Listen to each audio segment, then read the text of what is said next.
maybe the highlight worthiness of that touchdown catch on Saturday wasn't great as the Oklahoma one, but it was a lot more clutch. So I don't know, maybe do you have a favorite between the two? Not really. I mean, both of them, we were able to win the game. So, as long as I can make a play for my team, put some points on the board, it's about even with me. You seem really comfortable in those moments and in the corner of the end zone. What is it about you that lends itself to those situations or those kind of catches, you think? I think it's preparation. I mean, all throughout the summer, me and JT have been working on, fades, end zone passages like that, and just routes in general. So, having awareness of the field, I'm pretty comfortable in that situation because I practice a lot. Did you try to pin the ball on that one defender's back again, on that one that you didn't bring in? That wasn't my goal. I was just really trying to do anything I could to come down with it. Unfortunately, I wasn't able to. Talk about maybe a halftime when you guys went in. What was some of the points of emphasis in terms of the passing game? It seemed like you guys were struggling to make some plays in the first half, and then gradually you started hitting a couple plays, and Paris caught a ball, and everybody kind of started chipping in a little bit. I mean, we have great confidence in what we can do as a receiver corps and as an offense as a whole. So, we just started to stay patient. We wear a lot of teams down throughout the course of the game, so we saw it be able to open up a little bit in the second half.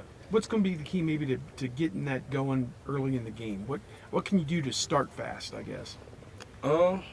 I mean, just take advantage of opportunities. I think we had a couple balls we let go, myself included. On the first job, I dropped an easy first down that could have got us going a little bit more in the first half. So things like that we got to eliminate. No, are you aware that you're playing with the most productive, as far as producing touchdowns, quarterback in Ohio State history now? And do you feel like you're playing in a special time here at Ohio State in that regard with JT Barrett? I definitely think it's a blessing to have a quarterback as great as him.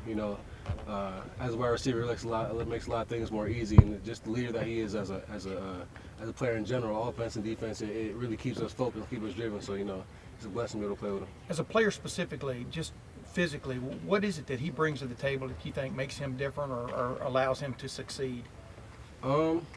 I think he's a real even-keeled guy. He doesn't get too down or too high. He's very smart. He's a very smart player. As you saw in one of the key third downs we have, he's able to move defenses and shift with his eyes and his shoulders, and he opens a lot of things up for us.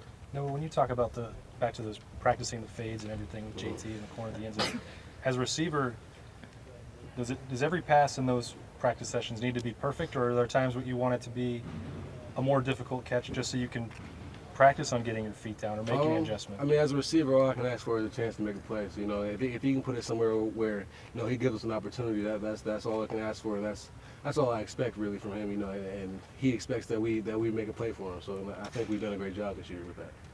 How many times do you think you guys have hooked up on a back shoulder fade out here in the summer and whatever? How many times do you think y'all thrown that exact pass? Countless times. I mean, we try not to come off the practice field without getting a couple of them in every day. So, it's something that we definitely considered effort to get it done. But we're sitting here, boy, amazing play, but y'all have done that a million times. It just happened to be on national television. Right, exactly. Is that amazing? You ever think about it that sometimes? I kind of found that out after the Oklahoma game that, people were wild with things that we think are routine because we practice it so much and people don't really understand the effort that we put into it. So, it's just glad we were able to make the play. Well, that catch at Oklahoma wasn't routine.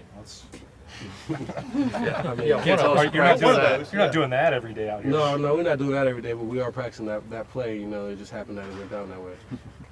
Did you ever see, I don't know if you've been asked about this, the shout out from Lil Wayne after that? Yes, I did see that earlier. I mean, that's cool to get and all, but, just... But it wasn't like a shout out to Ohio State, it was a shout out to Noah Brown. Right, I mean... I don't have too much comment on it. JT said that he might be a different quarterback in crunch time because he envisions that part of the game when he practices and when he's off by himself. Do you see a different quarterback in JT when it comes down to the wire? Can you repeat that again? I'm sorry. JT said he made 9 of his last 10 passes. Mm-hmm. And he said he might be different in crunch time because those are the scenarios he's envisioning when he's practicing. Mm-hmm. Do you see a different quarterback when it comes down to the wire? Me personally, no, because I see that him in practice. If we're struggling at all, he'll pull offense together and say, look, this is where we win the game at. This is where, fourth down, this is where we got to execute. And he really helps us focus in some more, and I feel like I see that same JT in the game. After you make that catch, a couple more questions, folks. How much are you just watching the defense? How much are you guys then getting ready for a potential second round of overtime? You know, as soon as we came off the sideline, you know, everybody was saying great catch, but be ready to make another one because, you know, you never know what's going to happen. And, you know, I'll always try and be prepared for my team, try and make a play like that. And thankfully, we got a great defense who was able to, you know, keep it to 1 round. No, JT said 10 minutes ago that you guys have, not just you and him, but the receivers and him feel like sometimes the timing's off. Why do you feel like that happens at times, and what can you do to improve on that? I mean, sometimes that could be a subject of the defense. You know, what defense they're in, just finding holes in the defense, and also we got a lot of different receivers who are able to do a lot of different things. So sometimes, you know, the rotation that can you know mess up sometimes.